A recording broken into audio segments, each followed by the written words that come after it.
God, instead of wasting your time in your wilderness talking about your peers, your friends, backbiting, speaking ill, spreading rumor, gossiping, flipping social media, talking about people not using your time productively and expect to fulfill purpose. It doesn't work like that.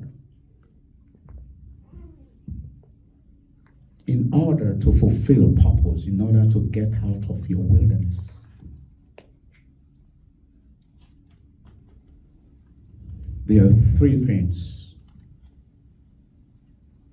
that you need to know. And I'm going to give you the key to those three things now. There are three things that will give you a solution out of your wilderness and propel or launch you into your purpose. For everybody on earth is created for a purpose. We're here after COVID escapade. They're not because we're cute or eloquent or we wear apple bottom or we're so fine, so clean or innocent or so beautiful or handsome or all that, or bank account and all that. No. It's because God has a purpose for your life. Until that purpose is completed, you ain't going nowhere. Until that purpose is completed, you ain't going nowhere. But are you going to find your purpose, son? Are you going to turn your wilderness into a purpose-filled life because you are created for that? And anything that happens in your life is to the glory of God. Anything that happens, God has a purpose behind it, and it's to the edification of His name. How do you know your purpose? If you have an idea of what your purpose is, you'll be able to get out of your wilderness. Let me give you a shocker this morning.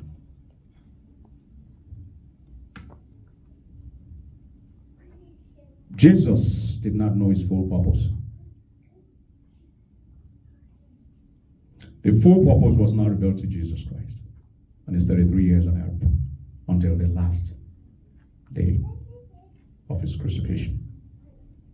You know why? As a Bible scholar, he knew that he would do the will of his Father, even if it's equal to his Father. I mean, if you believe in the Trinity, Father, the Son, and the Holy Spirit, he knew they are equal. But he said yes to God for anything that God wanted.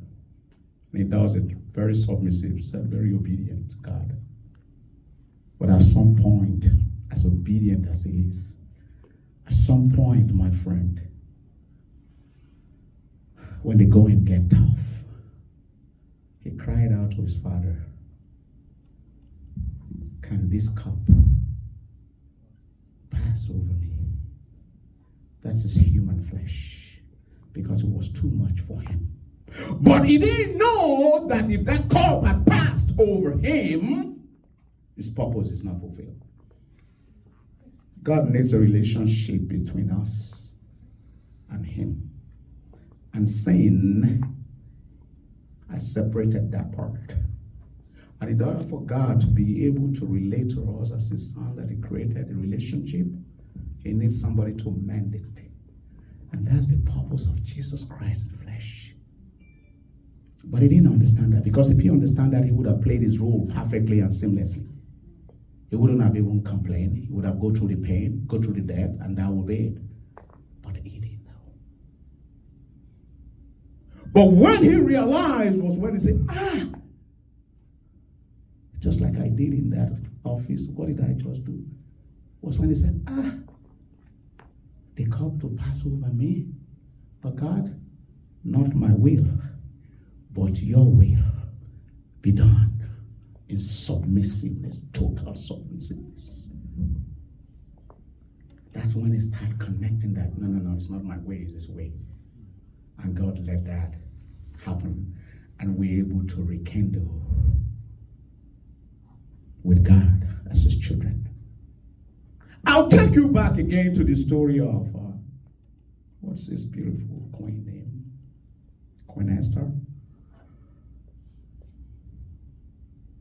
Queen Esther's life is not without a purpose. We know Queen Esther as an orphan. We know Queen Esther as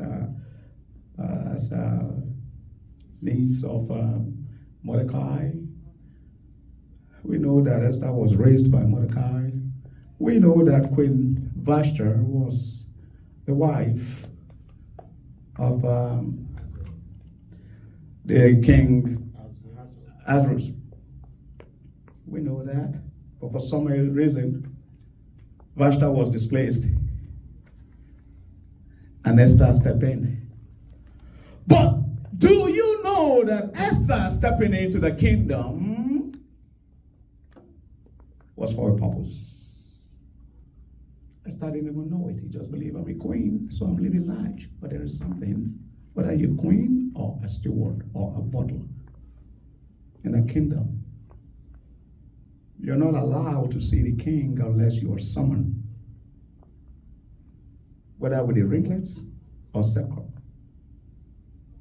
When the king called for you, at that time when the trouble was going on, Esther had not seen the king for over 30 days.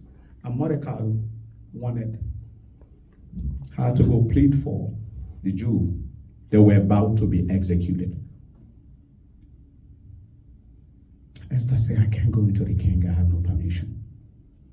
Mordecai tore his clothes, poured ash on himself, said, I'm going to the king.